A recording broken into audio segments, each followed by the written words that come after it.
we're going to start. And I think I just hit stop on the camera button, which is right here. All right. All right. We're back. We did it. Welcome. All right. We're gonna try this all over again. I feel like we got off to the wrong point, right? Yeah, we can just back a little bit and take another step. Yeah, there we go.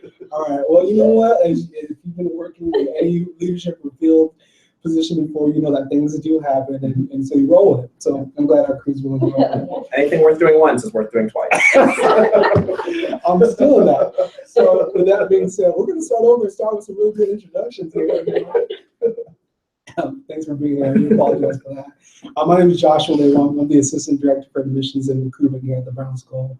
We're going to take a truncated version, but not too much, to share with you a lot of information about our practicum experience. And we do appreciate those of you out there who gave us the heads up that you couldn't hear us, and so we're glad we were able to get that resolved. We're going to go around and do some quick introductions of the students in the room who are, if you can tell us again your name, hometown, and then your program or programs, your concentration or specialization, as well as where you're working at for your practicum. And so we'll start to our left. Cool. Hello, I'm Kate Medeiros. I'm a third-year dual degree student with social work and public health. I'm from Concord, Mass, which is about 30 minutes outside Boston.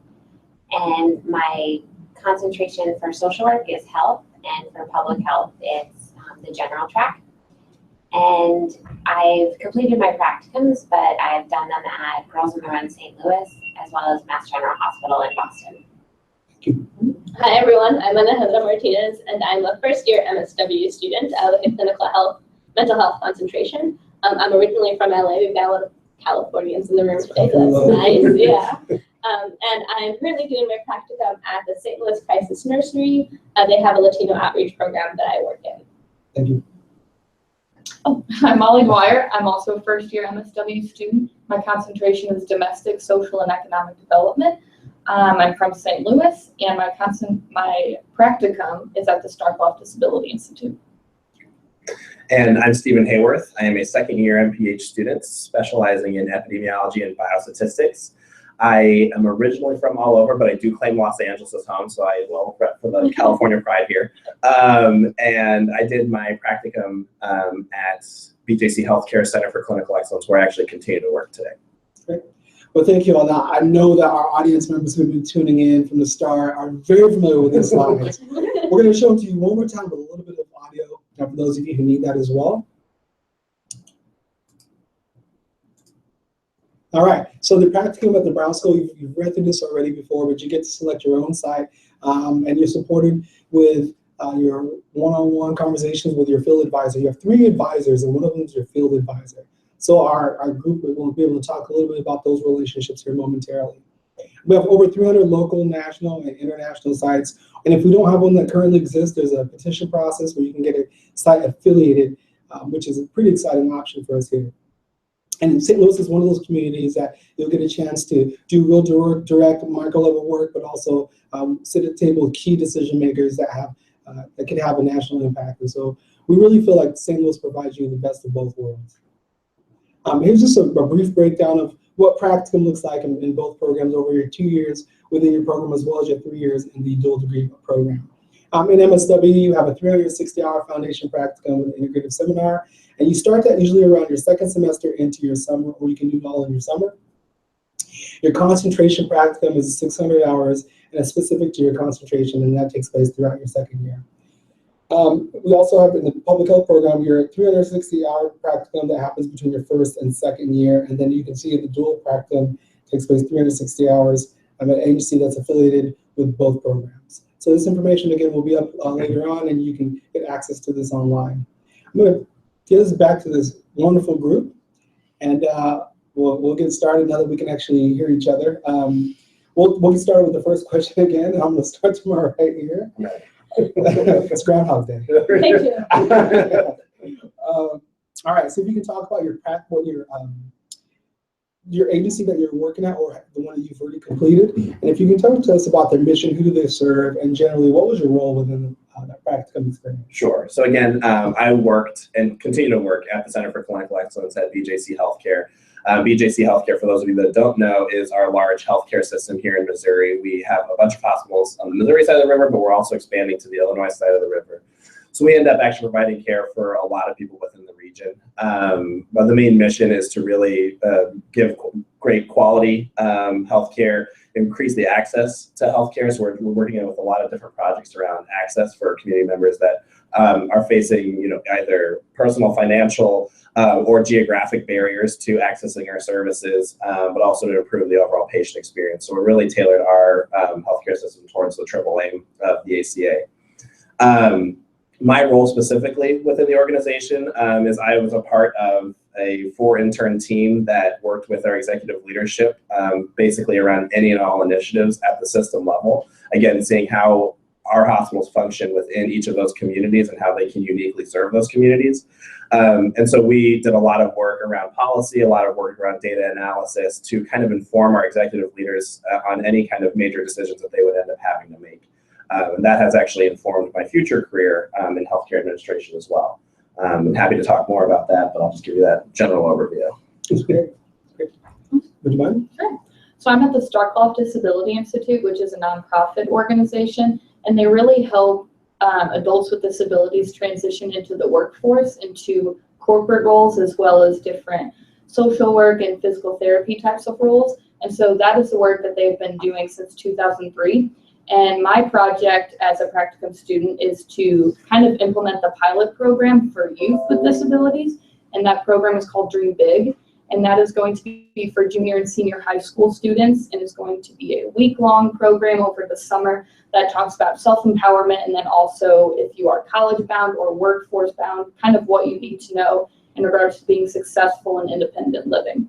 So that consists of funding the program. So I've done a lot of grant writing. I've sat in on curriculum meetings with the special school district and working with donors and having marketing conversations as well. So it's kind of all encompassing. And so that's what I'm doing for right now. Okay, thank you.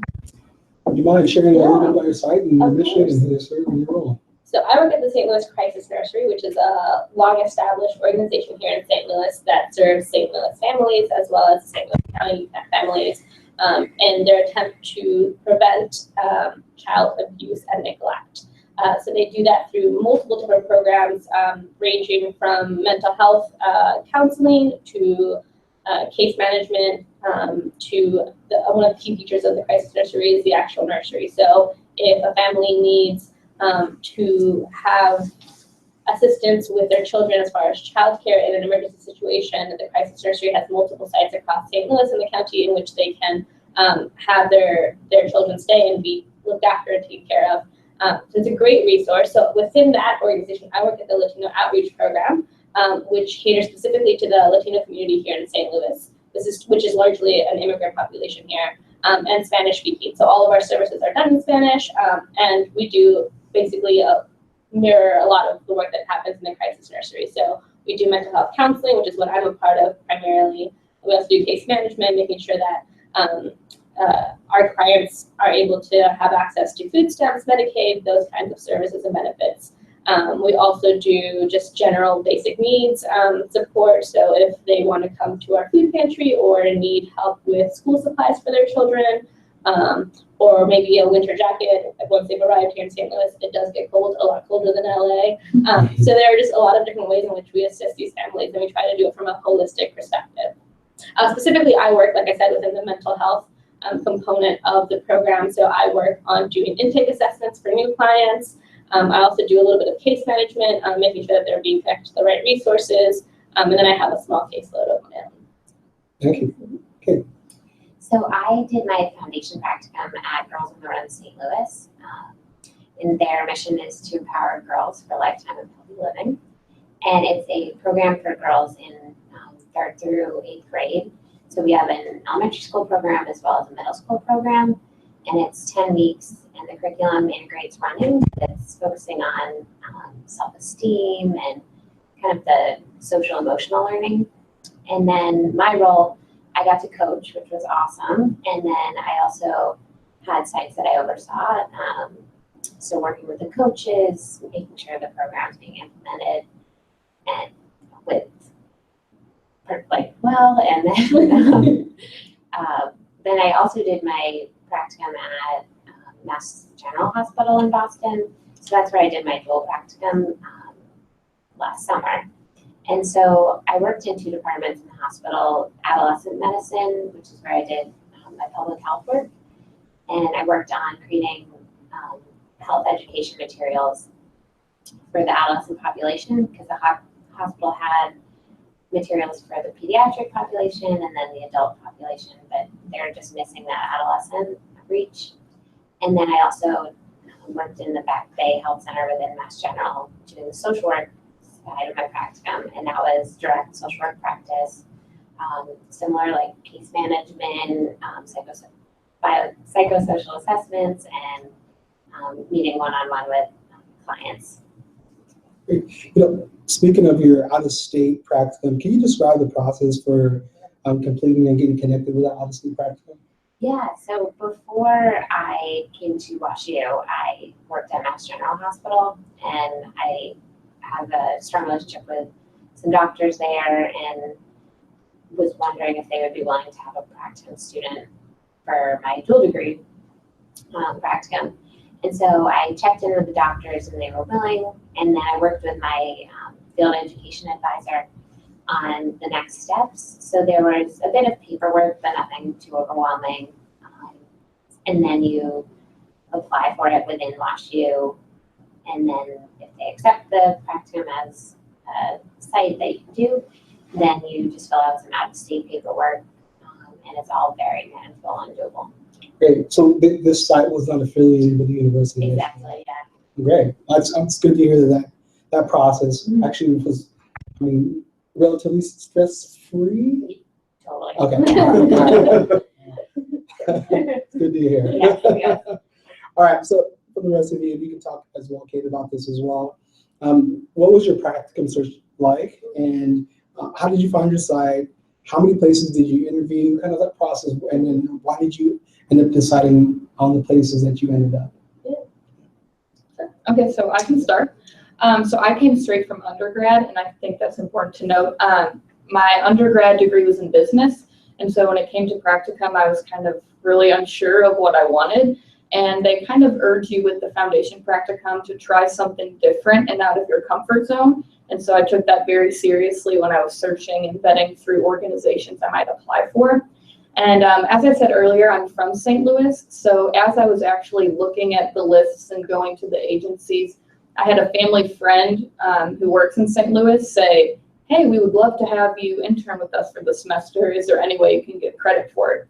I said, yeah, I need practicum credit, so let's do it. So as the affiliation process you talked about, that went over really smoothly, and now the Starkloff Disability Institute will be a site for students in the coming years because it's worked out really well, and it's exactly the skills that I wanted to attain, like grant writing and management and fundraising. So I'm doing the things that I wanted to do with the organization of my choice. And I think that's really a selling point of the Brown School because not many other programs will allow you to have such flexibility. So, yes, I'm hearing a little bit of a cosign of it.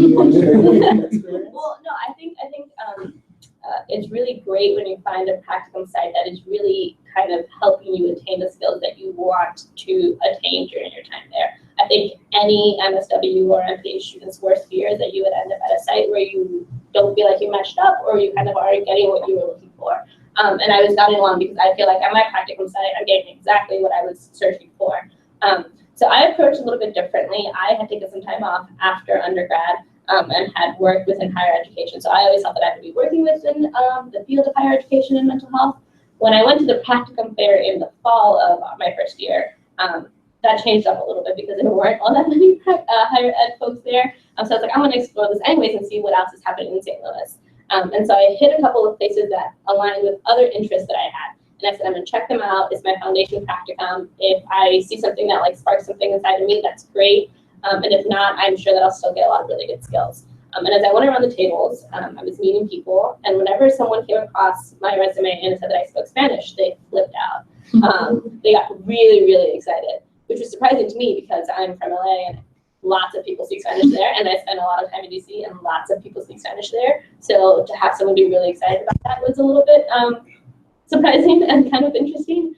But it kind of hit home to me right then and there that St. Louis has a growing Spanish-speaking population that's not necessarily being, there isn't necessarily a growing mental health population that speaks Spanish that's serving the population at the same rate. So I said, okay, well, I speak Spanish. I care about this population. It's not exactly what I was looking for. I'm going to give it a try anyways, because this is something that I am passionate about, even though it's not what I had originally thought. And so I interviewed with 2 different organizations that were mental health focused, working with the Latino population in St. Louis. And for me, the process was really about asking a lot of questions about what the actual work would look like, and then also what supervision would look like. So as part of all the practicums, you're required to have, I think this is true for the MPH as well, 1 hour a week of supervision, one-on-one supervision with your supervisor. So when I was interviewing, I made sure to ask lots of questions about what her style was, what she expected out of that 1 hour, what I would be able to explore within that hour. And I think I got a really good sense of what it would be like, and that was huge for me, and feeling confident in that I was going to go into a situation where I was going to be able to give just as much as I was going to be able to learn. So that was my approach, I feel like. Great. Thank you. Thank you both. Did you want to Yeah, sure. So kind of to jump on both of these 2 last stories, basically I walked in with this idea of what practicum I wanted. I wanted to work at the CDC. I wanted to work with HRSA. I wanted to be in DC or Atlanta or Los Angeles. And so I was looking all over. But it was really at the Practicum fair where I just went just to see what was going on here in St. Louis. And I ran into Erin Rosemeyer, who is the supervisor over at the Center for Clinical Excellence. And I kind of got talking to her a little bit more. And I also had a mentor here at the Brown School who had gone through the program and had really recommended that I check it out. So I went specifically to look for that. And I ended up talking with Erin, had a really wonderful conversation, decided to, put my application in and just see how it goes. Again, it was a completely different direction that I was initially heading. I was FE Biostats, but this is a little bit more health policy focused, but definitely something that I was interested in. And so, went through a couple rounds of interviews, eventually visited the site itself and got to meet with like a lot of their leadership teams, which was super exciting. And to hear about their work, it really completely revolutionized how I guess I approached healthcare and as well as my practicum.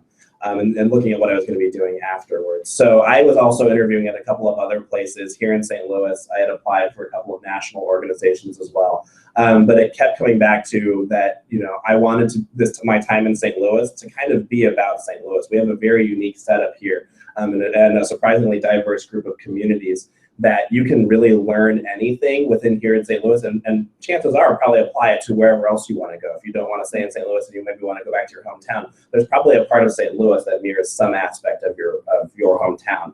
And so it kind of made me want to integrate myself more into the St. Louis community and to understand it as much as I possibly could, whether or not I was going to be here after graduation.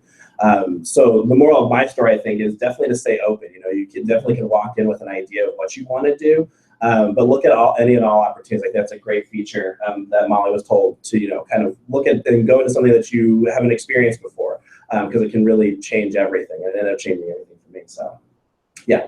Does that answer all the questions? No, okay. Thank you. I know you talked about your out-of-state practice. Yeah. But if you want to talk a little bit about your practice. Totally. Yeah.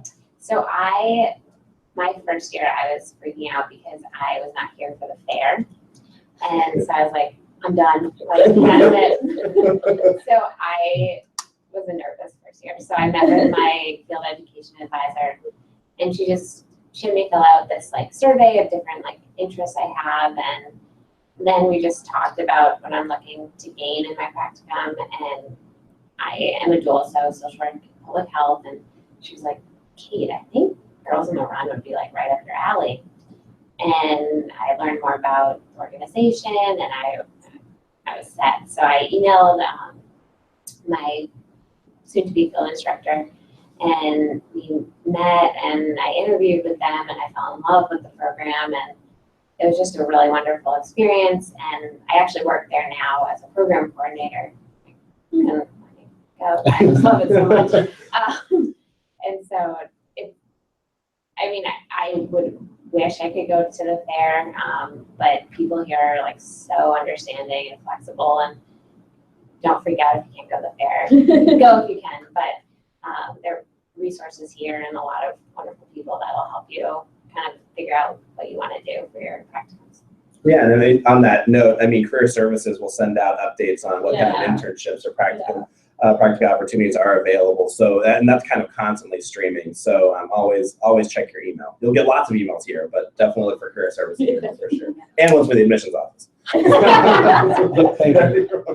No, great points and great instances. Shout out admissions. So we're gonna continue on. Just to take a moment to talk about international practicum. I'm not sure if you all know anybody who's done international practicum experience, but that is something that is an option for you all within the social work program. If you are in social and economic development concentration with international focus, so international SED, that's where you have an opportunity. And in public health, it's global health. Mm-hmm. is the specialization that you would take on in order to do an international practicum. And we have sites in India, Kenya, Tanzania, Ecuador, quite a few great international opportunities out there, which is something that you all can consider taking advantage of. All right, we're going to push forward a little bit here and talk about just your actual field advisor, because there's this person that you're matched up with that you don't know, and you have to connect with them. And so talk to us about that relationship. What is that like when you are matched with this person in field education who's there to help you identify the sites, whether they're local or kind of national, and what's that kind of working relationship like when it comes to finding and completing your practicum? Sure. Should we also talk about the seminar course? Yeah, that'd be Okay. great. That'd be perfect. Okay. So as a first-year student who is not advanced standing, you get assigned to your field advisor, and you can, most people keep that person unless they are really interested in, let's say, urban education. Then you might go to someone who specializes in that.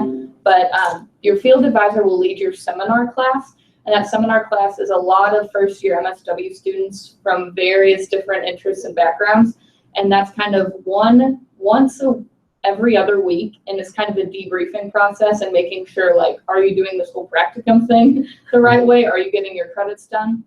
And so that a part of that course is also a field visit from your field instructor. And so they come and look at your site and meet with your advisor on site, making sure everything's going okay and answer any questions.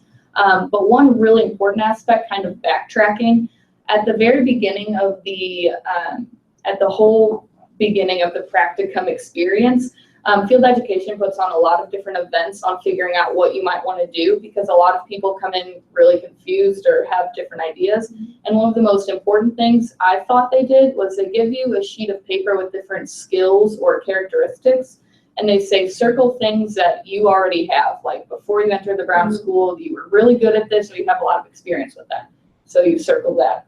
And then they say, now put a box around things that you've never done before and are just really out of your comfort zone. And so then you do that. And then they say, try to find a way to bridge that gap if that's what you're interested in. And so when I did that, I was like, oh my gosh, there's a lot I don't know. And so for me, that was working in the field of disability and accessibility. And so, because I had put a square around that I had never worked in that population before. And so that kind of started the idea of like, wow, I need to do something different. And that did lead to my practicum. I know a lot of people who had circled that they were really clinical focused, and so they wanted to go something maybe a little more macro focused and work as, work under a director or something like that. So I think that's one of the most valuable things that they do, is kind of train you what to look for within yourself, because it's not always a smooth process if you don't know what you're looking for. And so they really help you out in that first week of class, it seems like, figure out what do you want to get out of this. Yeah. So, sorry if I can jump in. I feel like I did it a little bit wrong. I obviously wasn't reading my email. Read your emails. Read your emails, they're important. I actually don't know who I was originally matched to be my field advisor. But what I did know is that I had gone to that session that you, Molly, was talking about, and it was led by Jewel. And so I'm like, oh, I know that person in that department. I'm going to go to that person because I know what her face is. And I just developed a relationship with her. And so later I found out that she was not the one that was matched to me. So I actually feel bad for whoever it was because I never met with them. But Jewel is fantastic. And I think that going back to what Molly was talking about of just like helping them guide you, for me, the most helpful thing has been developing an actual relationship with Jewel so that she gets to know me as a person and can kind of act as a matchmaker. So when I was going to go to the Practicum fair, there were about 100 people who went to that fair, organizations that went to that fair. And obviously you're not going to hit all 100 in like an hour that you're there. So what I did like a total dirty person is that I literally went through every single one and like read their mission statements and made an Excel sheet, and it was this whole process. We divided it with 3 other friends of mine. Anywho, I picked my top 10. I went to Jewel and I just had a conversation with her and I said, what has been your experience with these organizations and the students that go there? These are my interests. Do you feel like you would match up? And it was great because she was like, oh, this would be great. No, X that. That's not going to work for you. It doesn't seem like that would be good for you. And that was really helpful in targeting my search at the practicum fair. When I went into my concentration search for my concentration practicum, I did a similar thing where I had a couple of places in mind, and I went and just talked to her and I said, these are the things that are interesting to me about these organizations. What can you tell me about them? And she's just been really good about taking what she knows about me as a person and how I function and how I relate to people and the things that are interesting to me, and being honest about what she thinks would happen if I went to a specific organization or to a specific site or with a specific supervisor. These field instructors are people who have relationships with everybody at these organizations because they do field visits, because they do the initial site setup, so they know them very well.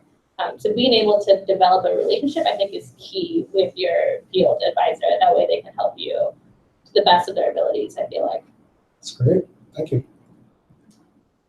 So I can't say enough wonderful things about my field advisor. I actually met with her before I came to the Brown School, before I even applied to the Brown School. When I visited, I met with her and she was just so wonderful and helpful. And I actually wrote about her in one of my admissions essays, which might be creepy. How it worked. But from day one, she was willing to meet with me, and not just about practicum, just about classes and balancing life, work, school. And so she's just always been someone I've gone to for advice and felt comfortable talking to. And just, you need to seek out the help, but they're there, and they're so willing and wanting to help you. And they've been through it too. My advisor is a dual as well, and so it's just really comforting knowing that there are duals out there. And so yeah, I've definitely developed that relationship. It's wonderful. We're talking about Rachel John. We are. We are.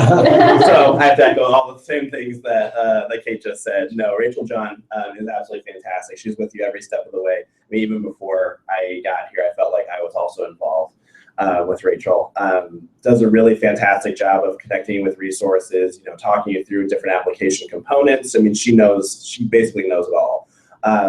And with that said, I think she's wonderful. But I also think that especially if you're going to stay here in St. Louis, and even if you're going elsewhere, talk with faculty members as well. Just talking with people, you'll realize how connected this area is, or how connected our faculty members are to a national network. So in terms of finding practicum locations, in terms of finding different opportunities, in terms of just trying to narrow down what you want to do, pretty much anyone here is a very valuable resource. So I'd encourage you also to talk with your faculty. But echoing exactly what everyone else said, it's been the practicum experience was obviously very a nerve-wracking one at first, but through these conversations, it's really about whatever fits you. If you want to make sure that it fits you, and there's no shortage of organizations that are out there trying to do a lot of really great things, and so it's just finding the one where you see yourself making the biggest impact and learning the most. That's great. So yeah, in admissions and recruitment, we definitely talk a lot about the different advisors that you all get, and especially our partners in field education. They're a valuable resource. So I know that they'll be excited to kind of hear this informal feedback. We're going to switch a little bit to kind of go back to talking about life on the job at your particular practicums. And so I know you all have done one or two, or you're starting your practicum, or you're tired of your practicum, you're ready for the summer. But I just want to break this out into 2 questions. The first one, of course, is if you haven't covered this already at any point, anybody can jump in. If you can talk about the primary ways in which you spend time at your actual practicum site, like what projects are you working on, and then also too specifically, what skills do you feel yourself getting strengthened during your practicum? I know you talked or alluded at least to some of that. But so primary responsibilities and then the actual skills you're walking away with. And I'll just open that up to anybody. Sure. So on my day-to-day, I know every place does probably say this, but it's definitely true at the Center for Clinical Excellence, is that no 2 days are ever alike. We walk in with a general plan of what we hope to get accomplished in the day. but things come up on a national level as well as at local hospitals, and we have to basically be nimble and agile to respond to those. And so my day-to-day typically starts off with a meeting with our executive leaders. Those happen, we have different teams of executive leaders, but we usually have a meeting at the start of every day just to review what's going to happen over the course of this week. If there's any larger meetings happening system-wide, how do we prepare for those? But then after that, it can range anywhere from working with our analytics team on some new data that just was released, or it could involve a site visit to a particular department in the hospital. It really does fluctuate quite a bit. And I think I forgot the second part of your question. The skills that you're walking. Oh, skills, absolutely. So basically, the intern team, what we're really tasked with doing is reading and digesting very complex information and communicating that to an audience that otherwise may not know anything about it. So one of the big things that we really do focus on is quality efforts at each of our hospitals. And so on a national level, there are these quality report cards that kind of come out, and basically we pour through the methodology, we work with our analytics team and try to communicate, okay, well, why did we get a particular ranking with this particular hospital? And if that's a real quality issue, how do we actually drill down on that and make it actionable, and how do we fix it effectively? And so all of this feeds into the decision-making for executive leadership for system-wide efforts. So a lot of what I do is communication, and that's something that I feel like I've improved, not just through visual representation, but also orally. And we give lots of presentations. My analytics skills, I definitely feel like I've been a boost across the board in different software packages, ranging from, we primarily use Excel, but we also have SPSS and SAS that we use quite a bit. Other than that, I mean, teamwork, that's one of the biggest things that we focus on. I'm probably on half a dozen, if not more, different teams working on different efforts, but being able to connect the dots and see that this is all about improving quality and clinical care. That's something that I think is really important as a burgeoning healthcare leader. So, and leadership, that's probably the biggest thing I'd say is what we really focus on. Each person is kind of tasked of being a leader within their own department, within their own teams, but also to make sure that, you know, the work that you're producing today is going to be is better than yesterday, and hopefully tomorrow will be better than today. Is kind of our motto. And so we, you know, it is in the name. Literally, we strive for clinical excellence, and that's the way we go about it. So I would say in general, I mean, leadership, communication, and teamwork are probably the biggest things I've pulled from this experience. Great, thank you. Anyone else want to jump in and share about their specifics of your tasks as well as skills? So, like I said, I work at the Latino outreach program at the Crisis Nursery. And so one thing that I did want to mention is how many hours you do on any given week or day, because that varies widely from degree to person to just organization. So I average during the semester now about 11 to 12 hours a week at my practicum site, and then during the summer I'll be there significantly longer hours, just entire days basically there.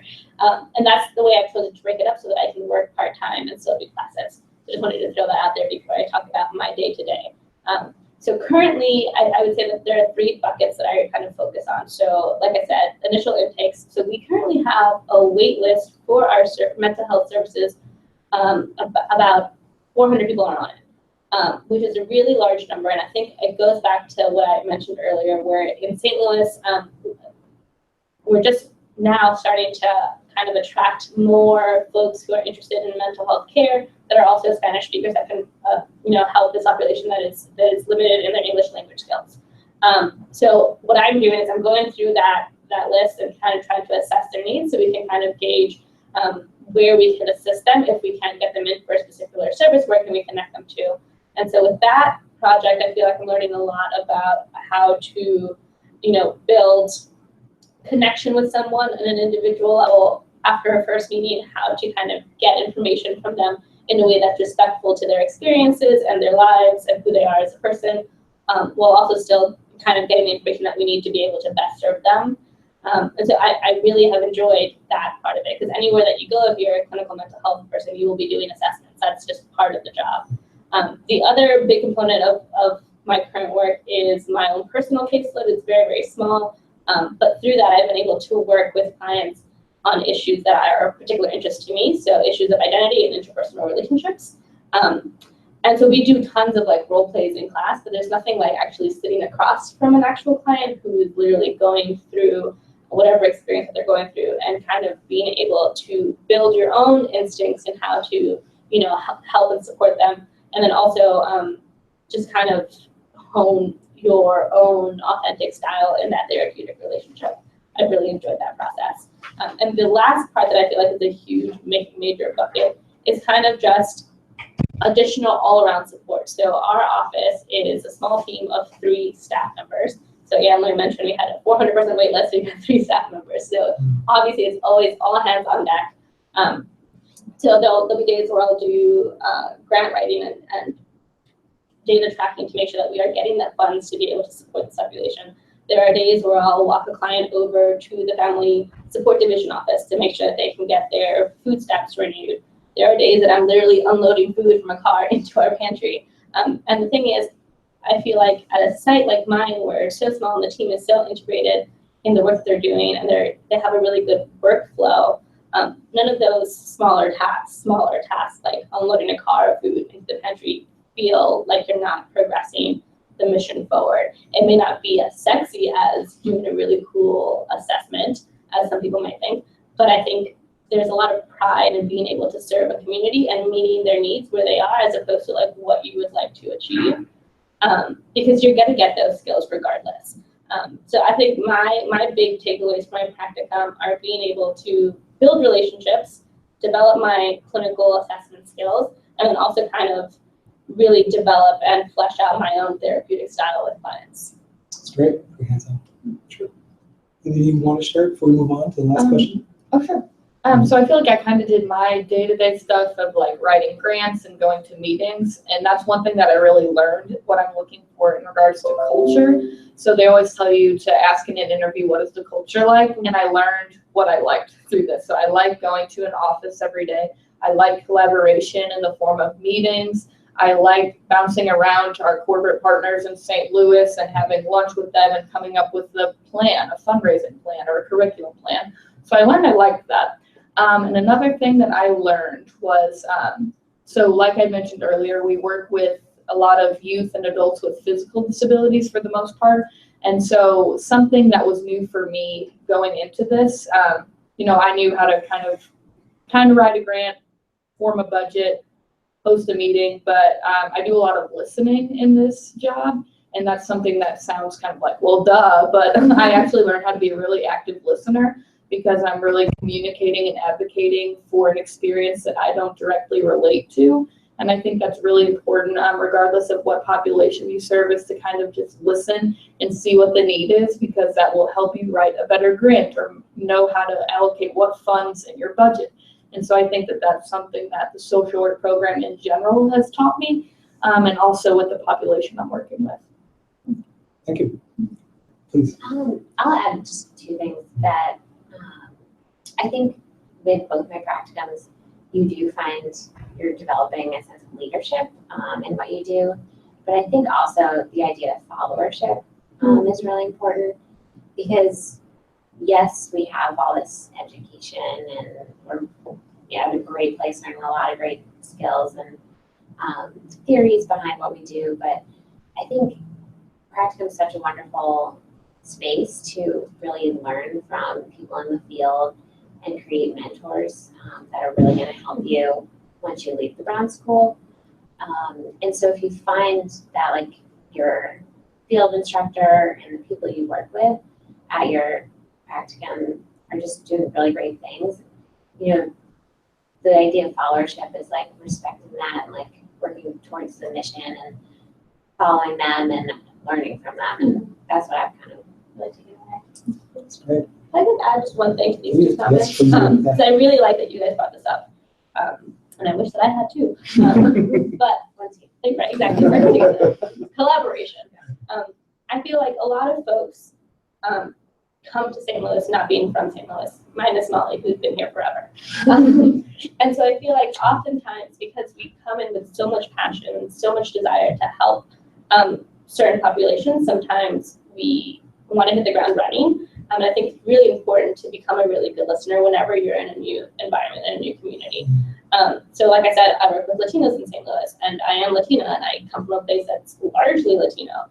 And I think it's been really humbling to be in a place like St. Louis and realize, okay, this is technically the same population, but the experiences are very different. And it's really important for me as a practitioner I want to be kind of an ethical practitioner, to really take the time to listen and get to know the community and the unique experiences and obstacles and strengths of any community. That way you're not just kind of generalizing without really digging deep into how you could best serve the community. So I just wanted to throw those two things in there.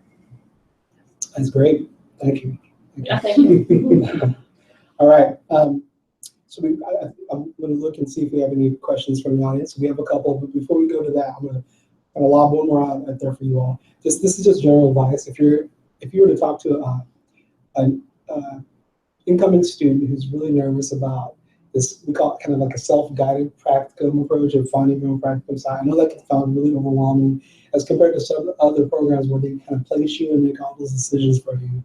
We don't have that. So if you could talk to someone who's nervous about that, what would you say? What advice, or how would you kind of talk them down a little bit from that nervousness? And anyone can jump in. Yes. One thing, so for me, I meet a lot with the grant writer, and the grant writer is only in on Wednesdays, and the staff meetings are on Wednesdays. And so for me, like, I was like, well, I want to go on Wednesdays because that's when this is going to be happening. And as a student who has a few part-time jobs, how can I make that happen? And so in regards to flexibility, you create it for yourself, which I think provides a lot of freedom. And so I understand like being nervous a little bit. And if you are nervous, there are a lot of resources to help ease that. But I think it's a great opportunity because some of my practicum obligations are on the weekends. And so I'm able to say, yeah, I can be there for the gala, or yeah, I can be there for whatever and get those hours done. Or if there's a random meeting that they have on a Monday afternoon, I can say, yeah, I'll be there. Because a lot of the organizations, like you mentioned earlier, do not have the same day-to-day functions. And so for you to be able to be like, yeah, maybe I can switch a few things around and I'll be there for that. I think that's really helpful. Yeah, and to piggyback off of that, I mean, opportunity, that's one of the big reasons I chose the Brown School, is because there are so many opportunities tied not just to the school, but to the university at large. So I would say don't be nervous. There's gonna be lots of things that you can do while you're here. And it's really, we talked about this a little bit before, but going back to making sure whatever fits you and what you want to achieve. There's, again, no shortage of work that needs to be done here in St. Louis, and certainly not in the rest of the world.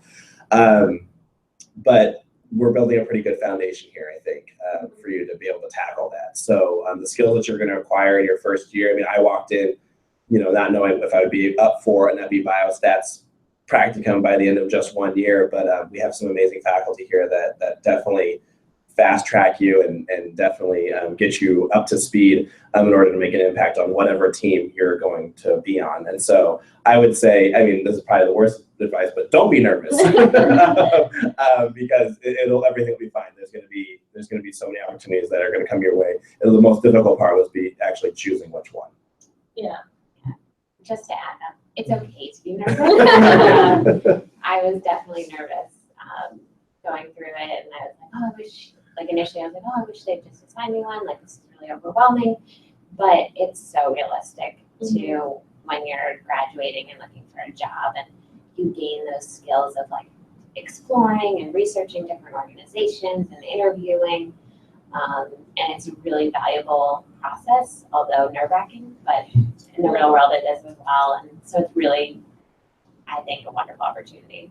Yeah, and to piggyback off of that, I think it's also really a great way to get to know St. Louis. Yes. So I had previously come from DC, and if I was doing my degree there, I could tell you easily 10 organizations that I want to work with that I know for a fact would get me the skills that I want. In St. Louis, I had no idea who did what, where, how, and if they were any good. So being forced to kind of do my own research, even though it is kind of scary, it is nerve-wracking. I remember feeling that way too. It is also a really cool way to just kind of know what's happening in a new city that you are not familiar with. So I feel like it has an added benefit of just, it's like a learning project to see what's happening here. That's great. That's great. So clearly this process benefits a lot of kind of approaches and types, and there's plenty of support. So it looks like we do have three questions. So 3 questions. Our fearless leader, who likes to stay off camera, Brianna's back there. So thank you, Brianna, for making us look good and getting us so they can hear us. So we do have 3 questions from the audience, and anybody can answer these. First question is, as a potential global health scholar at Brown School, may my wife accompany me to an international practicum site? That is a great question that I don't want to make up an answer to, but I would love to hear if you've heard of any of your peers who've had maybe partners or spouses who went with them along for international practicum. I mean, that would be something that I think would be dependent on the practicum site. So they would be the ones that would end up having to fund that. I mean, obviously you're more than welcome to bring your significant other with you, but it's whether or not it's an organization or practicum that is paid and one that will also pay for that opportunity. For example, I know that I think there are 2 in Germany and Russia actually that will pay for your significant other as well as your family to all go for a period of time. Now those are obviously extremely competitive, and so definitely keep that in mind. But I think that they might exist, but again, I'm going to say that it is entirely dependent on where you're applying. It's not a Brown School like rule, but definitely agency specific, I think. All right, that's great. What a good question. Yeah, it's a really good question. All right. And here's another question. When are students matched with their field advisors? You don't have to answer I'm like, this. I don't know. No answers. She fell in love and found her match Exactly, later yeah. online. I know it's first semester, but I remember getting my advisor well before. So like I said, you have 3 advisors, and some of them you get before orientation, before that starts. Like I had a conversation with my academic advisor before I stepped foot on campus. But you actually are with your field advisor based on the seminar that you're in. So right now I'm with a person named Jesse Berg, and so he is my field advisor. So there are many different advisors that you can go to during that first semester to kind of figure out the nuts and bolts of things. But then once you apply for that seminar, that is your field instructor for that semester, unless you request out or want to go work with someone very specific, which does happen. So for me, it was assigned to me based on the class that I chose in the fall. And I chose my class so that I could have that field advisor. Yeah. But then that switches. So let's say if you are really interested in urban education, then you would probably want to work with Erica Gonzalez, who that's her thing. So your first year, it's really based on that foundation seminar you're in. But then as you get closer into concentration, you can switch if you'd like, or you might rely more on your faculty advisor or whoever it ends up being. So that's my answer. I would say on the MPH side of things, I think Rachel John does, like most people. Yeah, she does all the goals and MPH. Yeah. So, but again, and that's because she has a very unique expertise, I think, within. I can't speak to the social work side of things, but the public health side of things, I was thoroughly impressed with her knowledge of all the major programs and agencies nationally and local. When did you all find out about yours? Was it after you arrived at campus? I know it's been a little while, but I would think it was like around orientation. Yeah, I think probably before. Yeah. So like when I got to campus. Mm-hmm. okay, so probably closer to the August timeline. Yeah. Sure. Okay, very good. And then our last question we have here is, did you plan and take any coursework in preparation for your practicum? So I'll take this one, just because I was just talking about this past week with my concentration advisor. So that's basically your faculty advisor who has similar field interests that you do. So I went over to her private practice, which is really swanky and nice. I was like, oh, I want to be like you. And I told her my academic plan for the next year. So you also have an academic advisor who is kind of the person that will guide you to make sure that you're hitting all the things that you need to hit in order to fulfill the requirements you need to graduate, making sure that you're not like overbooking yourself, that kind of stuff. But what I really appreciated from my concentration advisor is that I could say to her, this is what I want to do as a professional. Are these courses going to prepare me to do that? She was really great about that. And then she dropped this bombshell that broke my heart. She said, I recommend that you take a summer class because that's time that you might not be using effectively if you're wanting to go into the clinical field because you have so much time off between your 2 years. And I wasn't a super big fan of that because I was looking forward to having an easy summer. But the more I thought about it, the more obvious it became that it was probably the smarter move to actually do that. And she recommended the specific course, CPT, which is a model that's like a 12-session model. And in my concentration practicum, I'll be working with clients in a similar time frame. It's, I think, about 10 sessions, if I'm not mistaken about that. So being able to take a course that teaches you how to work with clients within that time frame is going to be incredibly helpful to me in my practicum, which has a similar time frame. And again, I only knew that that was the case because I'd gone to my concentration advisor and she said, I'm a clinician. This is what I would do if I could do it again. These are things that were helpful to me to be able to maximize my time in the summer and continue my learning experience, especially because during the school year, especially your second year, you'll be doing your concentration practicum unless you do it over the summer. So your time is very wisely used. So you're always on the go. So being able to kind of use the summer to dig deep into a class is, I think, going to be helpful. Or so I tell myself. That's great. On the MPH side of things, so you'll have your number of foundations courses, and the idea being is that when you enter the workforce, we want to be transdisciplinary. You'll hear that buzzword quite a bit.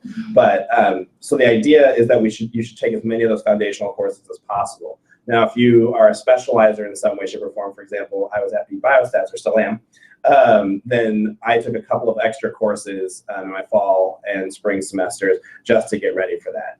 Other than that, in terms of actual other courses, I didn't stray too far from the epi biostats path that was set before me, and I think that was completely sufficient. I think it was actually really good for me to take, for example, epi methods and applied linear modeling before my practicum, so that once I actually got to my practicum, I could just jump into any analytics meeting and be competent in what they're talking about and make suggestions, and also run any analyses that they wanted me to do. So I would say for me, go for the MPH side of things, make sure that you kind of like stay on that path, but they're going to pretty much provide it for you. So. Great. I think we're really at that time, and so we're going to wrap up here. But we just want to thank you all for being there with us today to talk through the practical experience. Thank you to our presenters, our speakers, our current students. I know a couple of you will be leaving the Brownsville community. It's true. Relatively soon, a little sooner than maybe you want. Yes. This is Stephen's last webinar. This is my last webinar. So if you've seen any of my other webinars, thumb up them.